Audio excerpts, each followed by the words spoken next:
Dear Thriver, welcome to Thriver TV, the channel where you don't just learn about narcissists, but how to heal for real from them. Today, I want to talk to you about healing, specifically about narcissistic abuse recovery and why it is that you may be struggling to turn inwards, face your traumas and heal from them.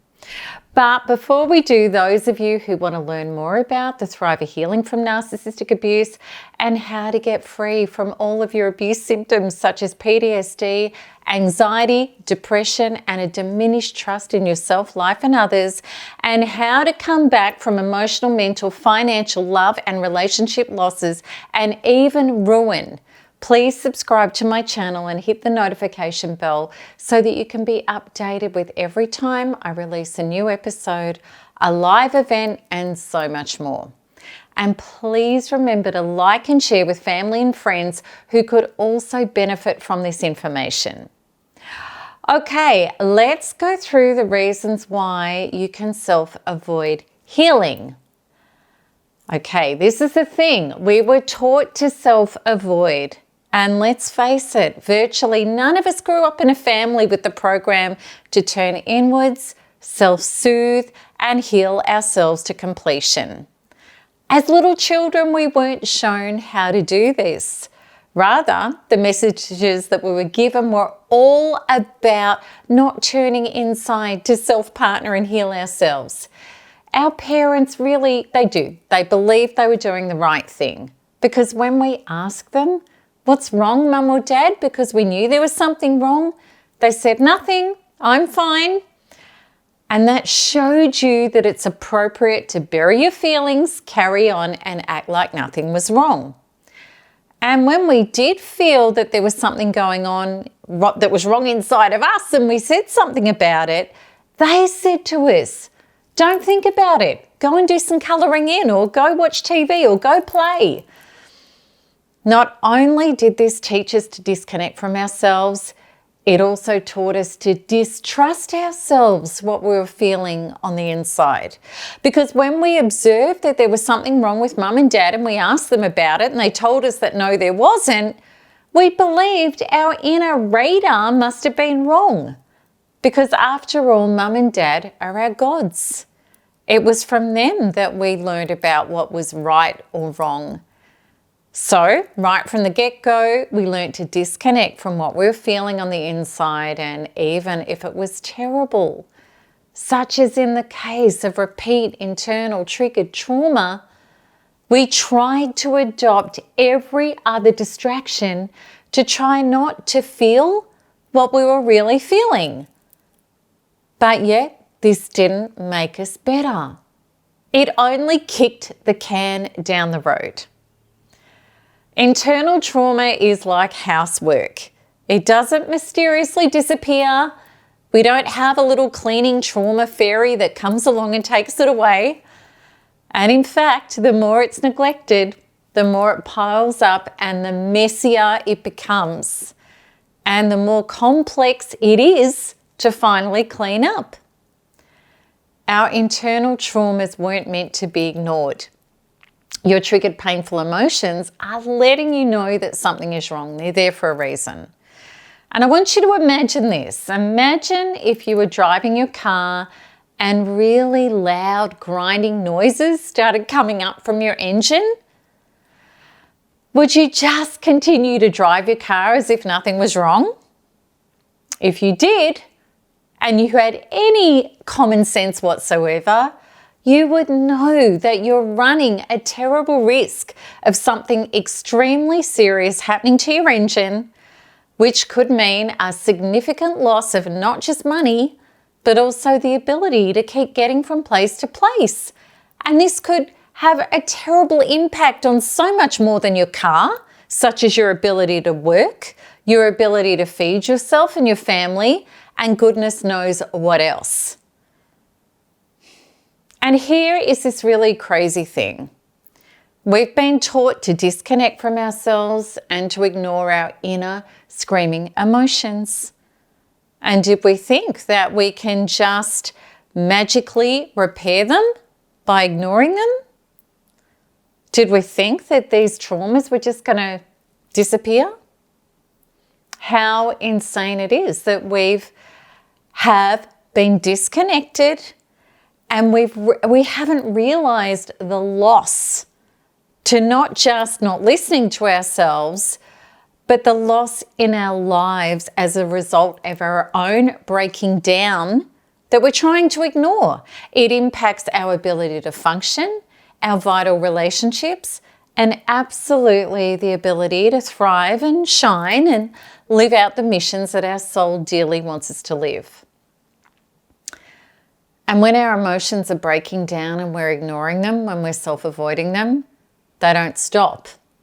And the reason they don't stop is because there are inner parts of ourselves that are in dis-ease. It's these terrible emotions that are screaming out to us, that are telling us that something needs to be acknowledged, met, and repaired.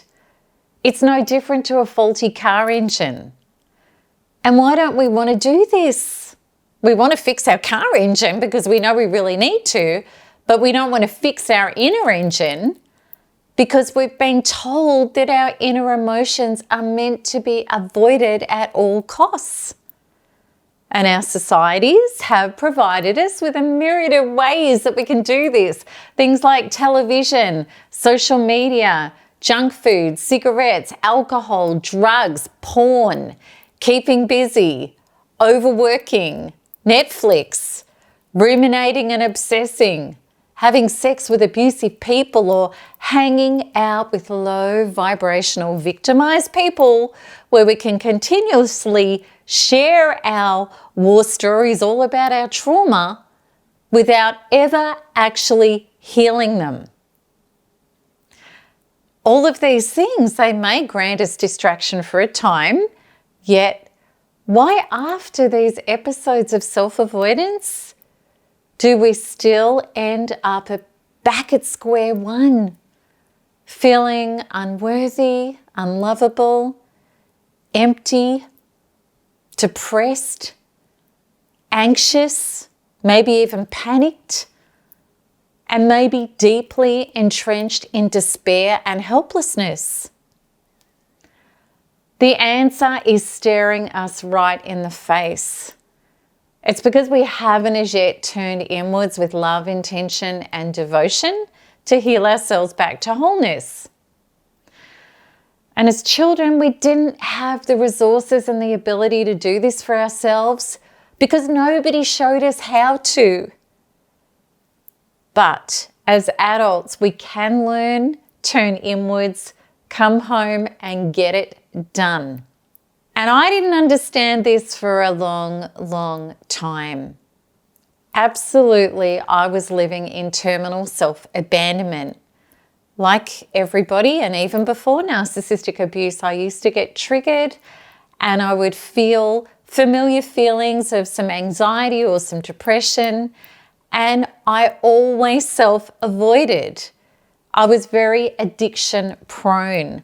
A lot of it was keeping busy and overworking. Those were ways that I self-avoided myself. The other ways I did it was with cigarettes and alcohol. I would go through food. I would even go into self-avoidant addictions such as over-exercising or overdoing spiritual development, that I was always having to focus on something rather than turning inwards to actually be with, self-soothe, meet those traumas and heal them. I wasn't going inwards to be with them and heal them. So can you relate to any of what I've been saying? And I'd be really interested to hear about what did you used to do to self-avoid, or what do you know that you still do to self-avoid? Let me know in the comments below. Okay, so this is what I finally realized on my Thriver healing journey, that there were parts of me, young, unhealed, underdeveloped parts, who felt not enough, who felt invalidated, who felt incapable of being heard and held and loved and didn't feel worthy of love. that had been screaming out for help. And those were those feelings that I had, that I was self-avoiding. And I'd actually been ignoring her and pushing her away. Now, I want you to imagine this. Imagine if you had a child who you adored who came up to you, and let's imagine that child was, 5 years of age. And that child said to you, or even younger, "Mum, Dad, I'm really sad. These people don't like me," or whatever it is, that age-appropriate feeling of being rejected or whatever it is. And what if you were to say to that child, "Shut up. I don't want to listen to you. I'm going to go and eat that chocolate cake. I'm going to go and have those cigarettes. I'm going to drink that alcohol. I'm just going to ignore you and stick my head in my computer and keep working. Or I'm watching Netflix. Go away, go away." How would that child feel? Completely and utterly rejected, invalidated, unimportant, and absolutely traumatized. Can you understand that this is what you've been doing to yourself? Because I realized that's exactly what I'd been doing to myself. And like we ignore a car engine and it blows up. We ignore our inner child or our broken or unhealed or insecure parts, and they actually get very unwell. And this is the thing, when we do that, by ignoring your inner child who is screaming out in total panic anxiety because nobody is coming, either that child is just going to get more and more panicked and scream louder and louder, which is the traumas and the feelings inside of you just getting worse and worse and worse and worse and worse, or that child will curl up in the corner in complete catatonic depression. Nobody's coming. What's the point? Or maybe the child would gravitate between the two. And the reason is because nobody is coming. You haven't been coming. You haven't been turning up. Now, despite the fact that we've been told that we do everything but turn within, there's an incredible relief of turning inwards. And when I realized this, when I had my epiphany and I realized this, that the way that the narcissist was abandoning me and rejecting me was exactly a match for how I'd been abandoning and rejecting myself, when I finally realized this, even before I got into the quantum super tools of quantum freedom healing to heal this stuff, I remember I realized what was going on the inside, and I was in a bath and I was deeply in trauma and not even starting my recovery. And I closed my eyes and I visualized my inner child, and she was battered and she was dirty and she was just a mess. And I remembered in my mind's eye, I opened my heart and I held her and I pulled her to me. And I said, "Melanie, I am so sorry I haven't been here. I love you. I don't know how I'm going to heal you," because I didn't know yet. "But I am never leaving you again. I'm here." And I cried my eyes out in the bath with relief, absolute and utter relief. Because this is the thing. Your inner being in trauma has been screaming out for you. As a child, it was for your role models. Now, as an adult, it's you. No one is coming other than you. And I realized the profound truth. I hadn't had people showing up for me. I hadn't had people committing to me. I hadn't had people staying with me. They'd been abandoning me. And I realized the quantum law, even way back then, of so within, so without. that people can only be, in my experience of my life, matching the experience of how I'm being with myself in my inner life. Quantum law is absolute, so within, so without. And once I started making the relationship that I had with my inner being to heal up these fractures and insecurities and terrors and traumas to completion, and that was when very, very quickly the answers, the support, the soothing, the solidness, and the relief came. And I discovered wholeness came. This was the love I'd been looking for my whole life.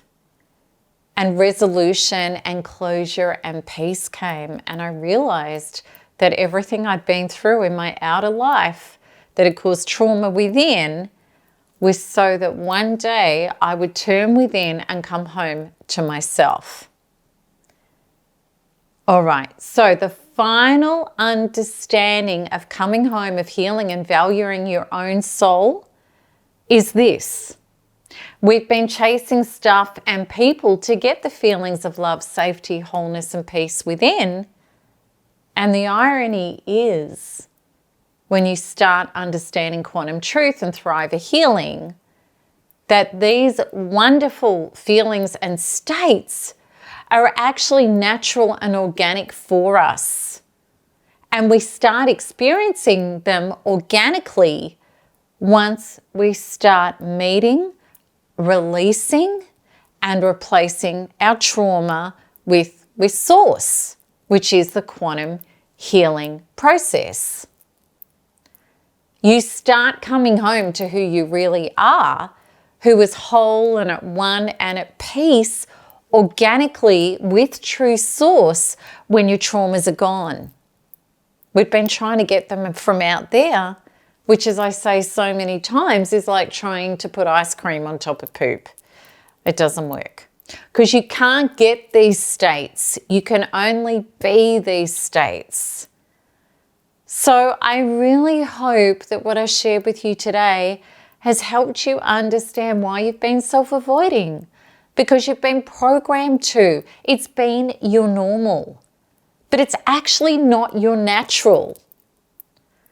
Because what has been going on here on a really deep level is that you've been trained to detach, you've been trained to self-avoid, and you've been trained to self-abandon. So I just want you to really, really embody that. Okay, and we think that other people are going to treat us the way that we love them. That's been the grand illusion.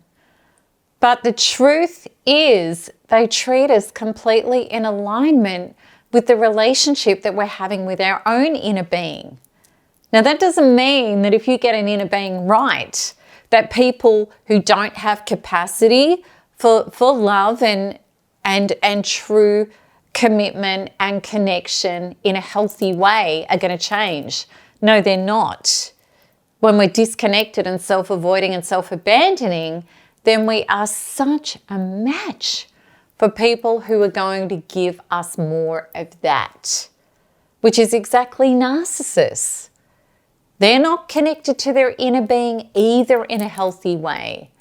And what do? They bleed you dry of your energy and your resources and your life force and your soul, and they devalue and they discard you, which unknowingly was exactly what we were doing to our inner being every time we were screaming out with distress and we needed healing and self-partnering and love and support. So if you don't come home to this fundamental relationship with yourself, then others and life won't be there for you either. We live in the quantum universe of so within, so without, which is as absolute as gravity. And what it means is that you are the generative source of your own experience.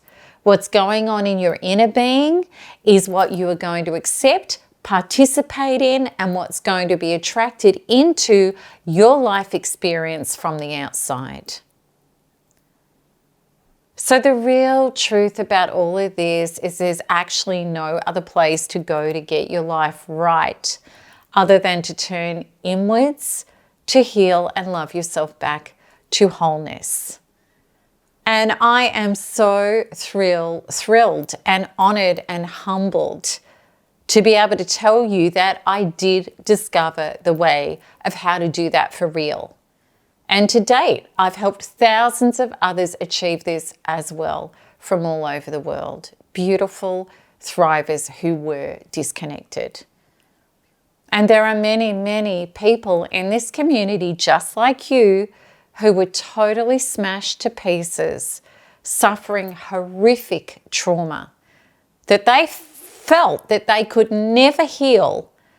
And they also believed that they were never going to get back to any semblance of sanity and peace, let alone connect to the incredible lives which they are happily and gloriously living now.